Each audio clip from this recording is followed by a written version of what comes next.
우리 하나님 말씀 신약 성경 요한일서 4장 되겠습니다.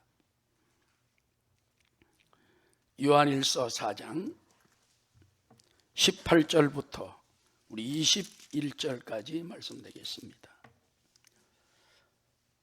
요한일서 4장 18절 392페이지가 되겠습니다. 다 함께 합독하시겠습니다. 사랑 안에 두려움이 없고 온전한 사랑이 두려움을 내쫓나니 두려움에는 형벌이 있습니다. 두려워하는 자는 사랑 안에서 온전히 이루지 못하였느니라. 우리가 사랑하면 그가 먼저 우리를 사랑하셨습니다.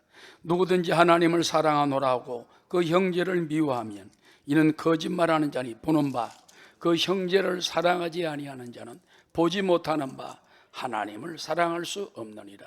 우리가 이 계명을 주께 받았나니 하나님을 사랑하는 자는 또한 그 형제를 사랑할지니라.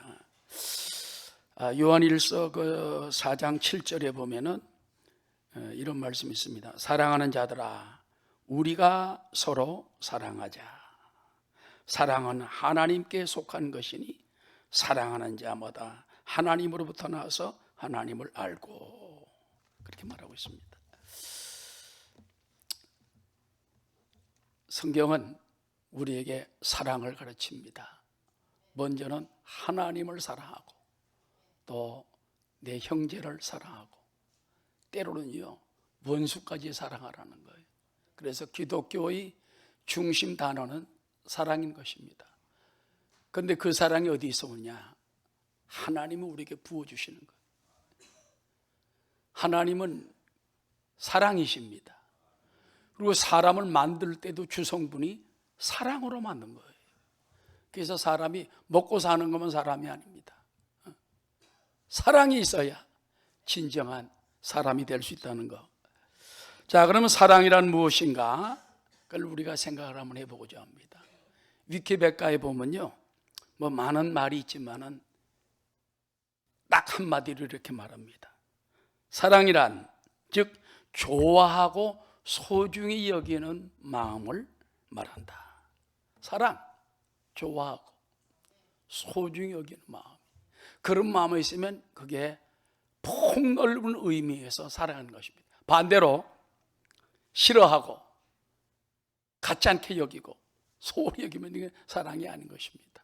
부부간에 서로 만나면 좋고 또 서로 소중히 여기면 이건 사랑의 부부예요.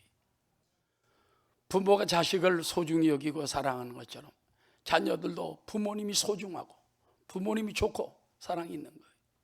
여러분이 교회에 와서 하나님이 좋고 하나님이 소중하면은 여러분 마음속에 하나님을 사랑하는 마음이 있다는 것입니다. 세계적인 심리학자이며 예일대학교 심리학 교수인 로버트 스턴버그라는 사람이 있습니다.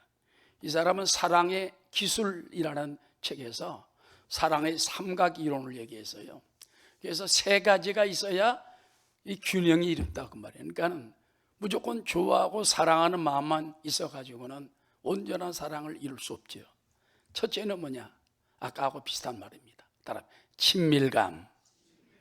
그래서 저 사람은 나를 이해하는구나, 내 사정을 알아주는구나, 나를 싫어하지 않는구나. 이 친밀감이 사랑의 바로 시작이라는 것입니다. 그래서 우리도 정말 하나님의 복음을 전하려면요 마음에 그런 편견을 없애야 돼. 그래서 친밀감을 가지고. 두 번째는 뭐냐? 정열이라는 것입니다. 정열은 뭡니까? 계속 끊임이 없어야 돼. 타올라야 돼. 옛말에 그런 말 있죠. 어떤 영화에 보고 있어도 보고 싶은 게 사랑이다. 여러분, 아기와 엄마는 내가 볼 때 보고 있어도 보고 싶은 거야. 아기는 엄마를 보고 있어도 또 보고 싶고, 엄마도 마찬가지. 할아버지가 되고 나니까는 손주가 그렇게 이뻐 보이더라.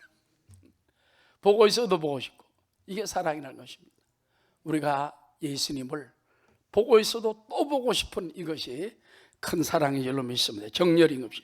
그 다음에 세 번째는 뭐냐? 약속과 책임이라는 것입니다. 책임이 없는 건 안 되죠.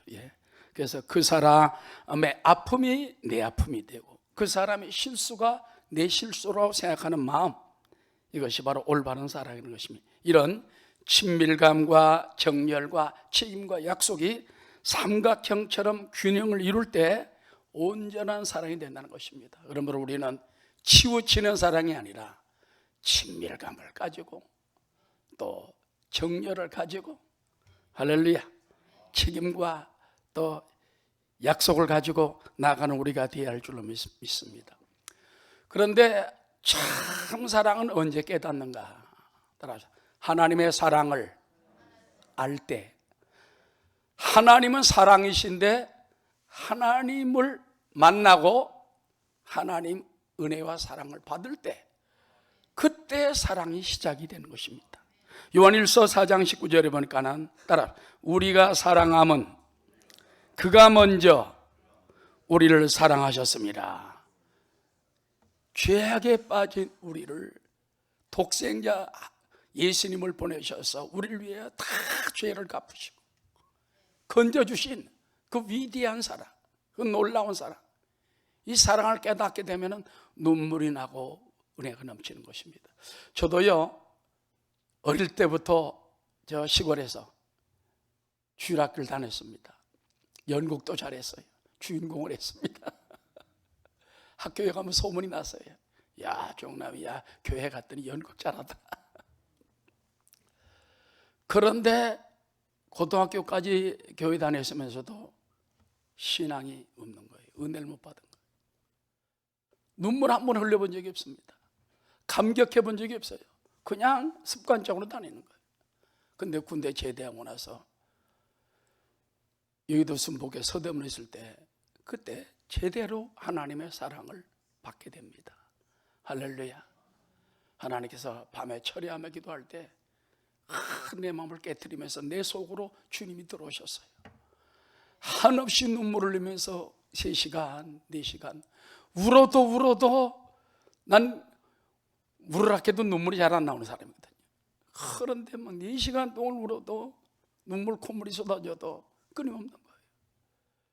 그 사랑을 깨닫고 난 다음부터는 새벽에 아침에 나갈 때 세상이 환해지고 세상이 밝아지고 모든 사람이 사랑스러워지고 만물이 아름다워지고 하나님의 사랑이 들어오니까 내가 사랑의 사람이 되더라고 말이에요. 그래서 우리 부부간에도 그런 것 같아요.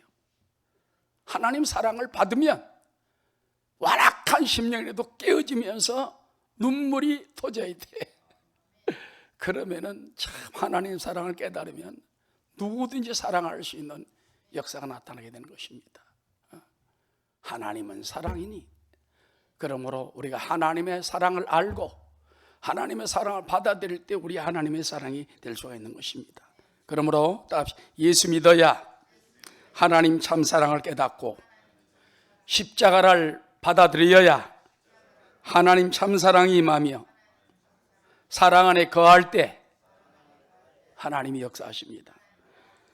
오늘 성경에 보니까 사랑 안에 거하는 자는 하나님 안에 거하고 하나님도 그의 안에 거하시느니라.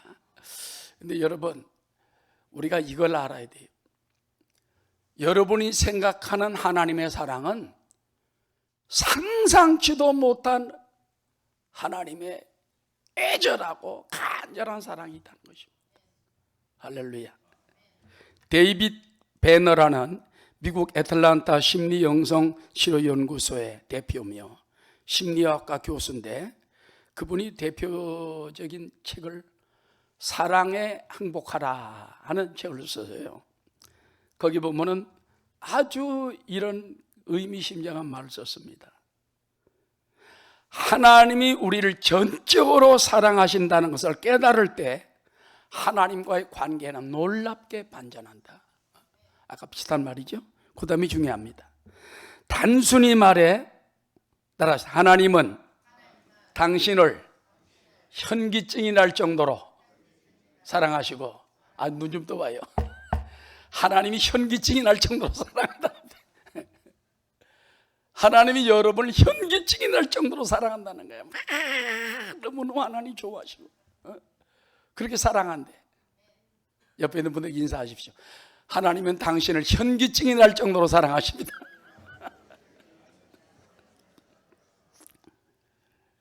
그뿐만 아닙니다. 그분은 당신을 향한 사랑을 멈출 수가 없다. 그러니까 한 번만 사랑하는 게 아니에요. 막 사랑이 막 계속 여러분을 사랑하고 또 사랑하고 또 사랑하고 또 사랑하고, 사랑을 멈출 수가 없다.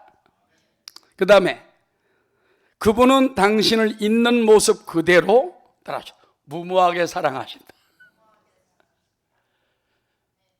성경에 보면 그럼에도 불구하고라는 말이 있죠. In spite of. 그럼에도 불구하고. 우리가 잘났기 때문에, 뭐 헌금 많이 하기 때문에, 뭐 똑똑하기 때문에, 예쁘기 때문에 사랑하는 게 아니에요. 거룩하기 때문에 사랑하는 게 아니야. 하나님은 우리를 그냥 사랑하는 거예요. 그래서 그 데이비드 베너 박사는 여러분을 무모하게 사랑한다.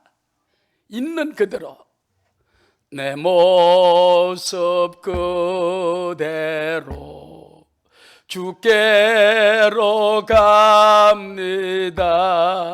날 사랑하신 주여, 날 받아주소서, 날 받아주소서. 그래서 그분은 말하기를 하나님 앞에 사랑받으려고 애쓰지 말고 가만히 하나님 앞에만 있어도 하나님이 사랑하신다는 거예요. 그러니까 구원도 여러분 우리가 애써서 구원받은 게 아니잖아요. 하나님이 전적인 은혜로, 전적인 은혜로 한번 택하신 하나님의 자녀는 하나님이 빼앗기지 않고 놓지 않고 끝까지 지켜주시고, 이스라엘 백성을 광야 40년 동안 구름기둥 불기둥 떠나지 않고 먼저 앞서가며 진을 치시고 먼저 있을 곳을 찾으시고 먼저 하나님이 다 하신 것처럼 지금도 대한민국의 앞길을 하나님이 인도해 주시고 여러분의 앞길을 하나님이 살펴주시고 축복할 줄로 믿습니다. 자, 그러므로 우리는 어떻게 됩니까? 따라하시죠. 하나님이 이처럼 나를 사랑했으니 나도 하나님을 사랑하고 이웃을 사랑합시다. 하나님이 먼저 나를 사랑했어요. 하나님 먼저 나를 사랑하시고 그 사랑은 끝난 게 아니에요. 계속적으로 간절하게 있는 그대로 영원히 나를 사랑하고 사랑을 또 하고 또 하고 또 하고 멈출 수 없는 사랑, 현기증이 날 정도의 사랑, 무모한 사랑, 하나님이 일방적인, 그래서 그것을 아가페 사랑으로 그러잖아요. 아가페 사랑은요 희생적인 사랑이에요. 내가 뭘 했기 때문에 주는 사랑이 아니라 일방적인 그 사랑, 나는 그 사랑을 내가 어쩌다가 그 사랑을 받고 그 사랑을 깨닫고 그 사랑 속에 살고 있는 거 감사하면서 항상 기뻐하고 항상 기도하고 범사에 감사하며 승리하는 여러분 다 되시기를 주의 이름으로 축원합니다.